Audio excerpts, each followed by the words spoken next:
Hello, everyone. Welcome back to Learn English Podcast. I'm Jack, and it's fantastic to have you here today. And I'm Emily. We're thrilled to bring you another episode packed with useful English learning content. Today's topic is something that comes up constantly in conversations, especially when you're meeting people from different parts of the world. How to talk about your country. Whether you're traveling, studying abroad, making international friends online, or in a job interview, you'll definitely need to describe where you're from. And doing it well can really make conversations interesting and memorable. Absolutely. And before we get started, if you're finding our podcast helpful, please hit that subscribe button. We release new episodes every week covering everything from grammar and vocabulary to conversation skills and cultural insights. Your support means the world to us. So subscribe to Learn English Podcast and join our growing community of learners from around the globe. All right, let's dive in. So, talking about your country isn't just about stating facts. It's about sharing your culture, your experiences, and what makes your homeland special to you. Exactly. There are several aspects we can cover: basic information, geography and climate, culture and traditions, food, famous landmarks, people and lifestyle, history, and current developments. Let's start with the basics. The most common question you'll hear is, where are you from?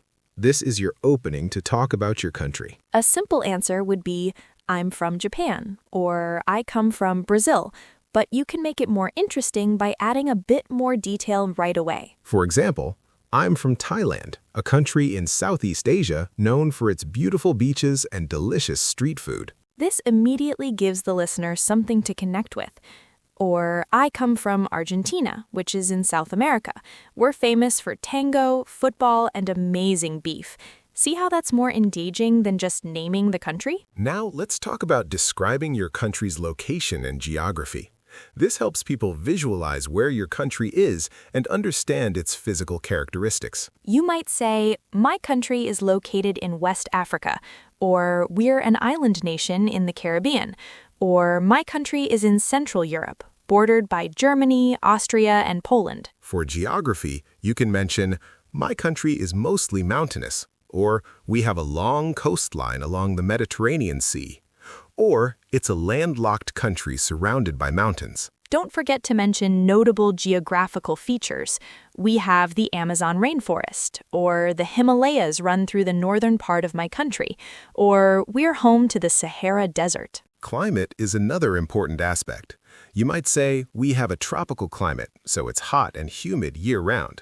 Or we experience 4 distinct seasons, cold winters and hot summers. Or the climate is quite mild. It rarely gets too hot or too cold. Or we have a monsoon season from June to September with heavy rainfall. You can make it more personal. I love the spring season in my country because the cherry blossoms bloom everywhere. Or summers can be unbearable. Temperatures often reach 40 degrees Celsius. You can make it more personal. I love the spring season in my country because the cherry blossoms bloom everywhere. Or summers can be unbearable. Temperatures often reach 40 degrees Celsius. Now let's talk about describing your country's culture. This is where you can really showcase what makes your country unique and special. You can start with general cultural characteristics. People in my country are very family-oriented. We often have 3 or 4 generations living together. Or we have a very punctual culture. Being on time is extremely important. Or my country has a laid-back culture. People value enjoying life and spending time with friends and family over work. Or we're quite reserved and formal in social situations, especially when meeting new people. Traditions are fascinating to talk about. We have a tradition of taking afternoon siestas. Or, in my country, we celebrate the new year with special rituals, like jumping over fires for good luck. One unique tradition is that we remove our shoes before entering homes, or we have a tea ceremony that's been practiced for centuries and considered an art form. Festivals are always interesting. Our biggest festival is Diwali, the Festival of Lights, where we light lamps and set off fireworks. Or we celebrate Carnival with huge parades, music, and dancing in the streets for days. Every year, we have a tomato throwing festival that attracts thousands of tourists. Or our National Day is celebrated with military parades, concerts, and fireworks across the country. Let's talk about food. Everyone loves talking about food.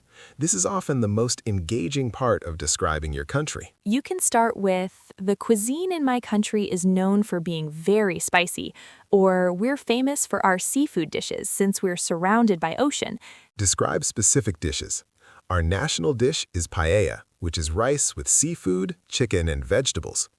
Or we're known for pho, a delicious noodle soup that people eat for breakfast. A typical meal in my country includes rice, beans, plantains, and grilled meat.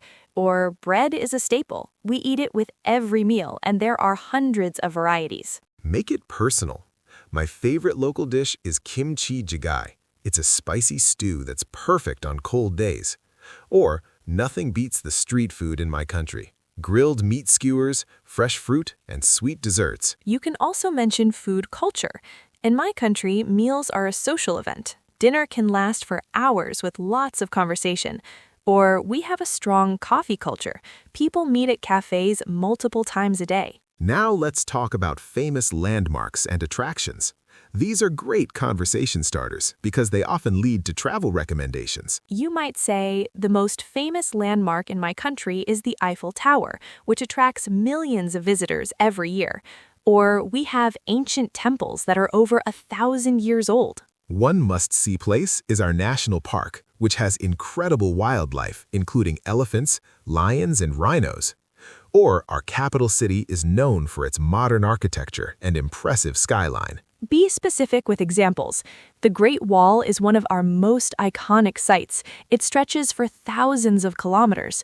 Or we have beautiful beaches with crystal clear water and white sand that rival anywhere in the world. You can add recommendations. If you ever visit, you absolutely must see the Northern Lights. They're spectacular. Or the Old Town in our capital is a UNESCO World Heritage Site and feels like stepping back in time. Let's discuss how to describe the people and lifestyle in your country. This gives a real sense of what life is like there. You could say, people in my country are known for being very friendly and hospitable. We love having guests and will often invite strangers to share a meal. Or we're quite reserved and value privacy, but once you get to know us, we're very loyal friends. Or people are passionate and expressive. We talk loudly, use hand gestures, and show emotions openly. For lifestyle, you could say life in my country is quite fast-paced, especially in the cities. People work long hours and the streets are always busy. Or we have a more relaxed pace of life.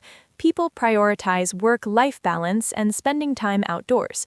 Or family is at the center of everything. Weekends are for family gatherings and celebrations. You can mention daily routines. It's common to have a late dinner, often around 9 or 10 p.m. Or most people commute by bicycle. Our cities are designed with excellent bike paths. Your language is worth mentioning too. We speak Portuguese, which is different from Spanish, even though we're in South America. Or we actually have 11 official languages reflecting our diverse population. English is widely spoken, especially among young people, but our native language is quite different. Or we have our own unique dialect of English with special vocabulary and pronunciation. Now let's talk about describing your country's history. Keep it simple and interesting. My country gained independence in 1947. Or we have a very ancient civilization. Our history goes back over 5,000 years. You can mention influences. Our culture was heavily influenced by the Romans and Celts. Or we were a major colonial power and our language is now spoken worldwide. Talking about modern developments keeps the conversation current. You might say, my country has experienced rapid economic growth. Major cities have become very modern. We're known as a tech hub now, or tourism is our biggest industry, or we're investing heavily in renewable energy. Sports are great to mention. Football is almost like a religion in my country. When our team plays, the whole country stops to watch. Let's talk about useful phrases for describing your country. For giving opinions, one thing I love about my country is, or what makes my country special is. For comparisons, compared to other countries, we're quite, Or, similar to Japan, we have a culture of respect. For recommendations, if you ever visit, make sure to, or I'd highly recommend. For expressing pride, I'm really proud of how my country, or despite the challenges, my country has achieved. Now let's talk about common mistakes learners make when describing their country. First, being too general or vague. Instead of just saying, my country is beautiful, give specific examples. My country has beautiful landscapes, from snow-capped mountains in the north to tropical beaches in the south. Another mistake is using only present simple tense. Mix in other tenses. My country has been developing rapidly, or we're becoming more environmentally conscious, or our economy has grown significantly. Some learners forget to make it personal. Don't just recite facts like a textbook. Share your experiences. Growing up in my country, I remember, or what I miss most about home is. Avoid being overly negative or only focusing on problems. Yes, every country has challenges, but balance criticism with positive aspects. Instead of saying, my country is poor and has many problems, you could say, my country faces economic challenges, but the people are resilient and optimistic. There's a strong sense of community. Let's practice with some example conversations to show how all this comes together naturally. Great idea. Imagine someone asks, so, where are you from? I'm from Vietnam, a country in Southeast Asia. It's shaped like a long S along the coast. We're known for amazing food, beautiful beaches, and a rich history. Have you ever tried Vietnamese food? Perfect. Notice how that answer gives location, a visual detail, highlights key features, and ends with a question to keep the conversation going. Here's another. Tell me about your country. Well, I'm from Morocco in North Africa. It's a fascinating blend of Arab, Berber, and European influences. We have everything from the Sahara Desert to the Atlas Mountains to Mediterranean beaches. The food is incredible. Lots of spices, tagines, couscous. And the markets, called souks, are an experience in themselves, full of colors, sounds, and smells. People are very warm and hospitable. Mint tea is a big part of our culture. We drink it all day long. It's quite different from Western culture, but that's what makes it special. Excellent. That paints a vivid picture and touches on geography, culture, food, landmarks, people, history, and modern developments. It's detailed but conversational, not like reading from Wikipedia. Let's try a question about what makes your country unique. What's special about your country? That's a great question. I think what really sets my country apart is our concept of hygge. It's hard to translate, but it's about coziness, comfort, and contentment. We value work-life balance, spending time with family, and creating warm, welcoming environments. Also, we're consistently ranked as one of the happiest countries in the world, which I think comes from our strong social welfare system and sense of community. Oh, and we're absolutely obsessed with design.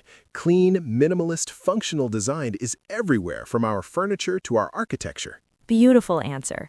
It goes beyond tourist facts and explains cultural values and lifestyle. Now, what if someone asks about challenges? What are some problems your country faces? Like many countries, we're dealing with urbanization. Young people are moving from rural areas to cities for jobs, which creates issues in both places.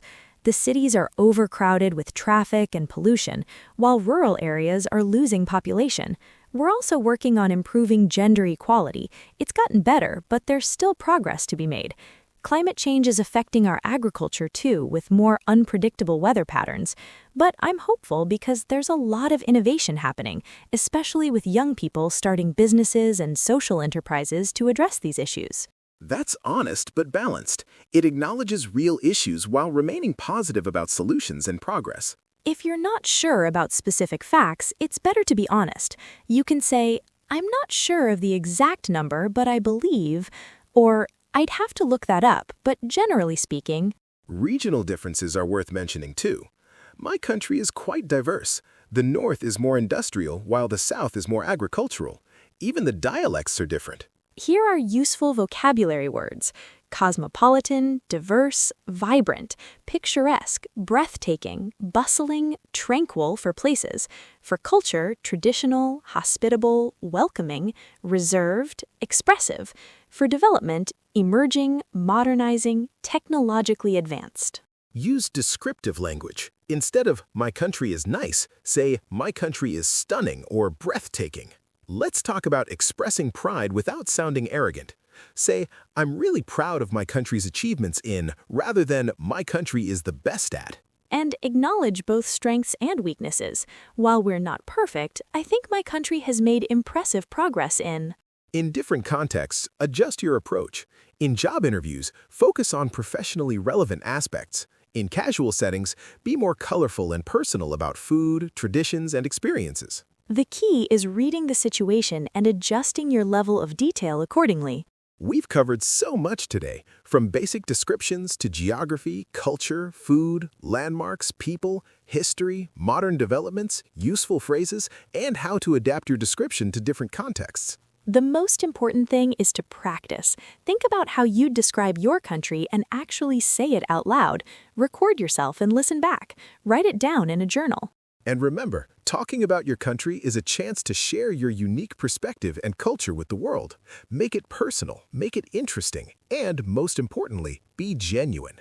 Now, before we go, if you haven't already, please subscribe to Learn English Podcast. Hit that subscribe button right now so you don't miss our weekly episodes.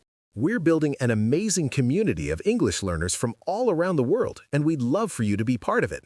Every week, we bring you practical, useful content to help you improve your English in real, meaningful ways, from conversation skills to grammar, vocabulary, pronunciation, and cultural insights. Your subscription really helps us grow and continue creating free content for learners everywhere.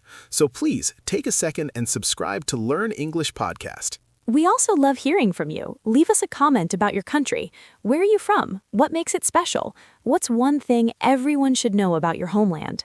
Share your favorite dish, a unique tradition, or a beautiful place from your country. We read every comment and love learning about the diverse backgrounds of our listeners. Thank you so much for joining us today. We hope you feel more confident and prepared to talk about your country in English.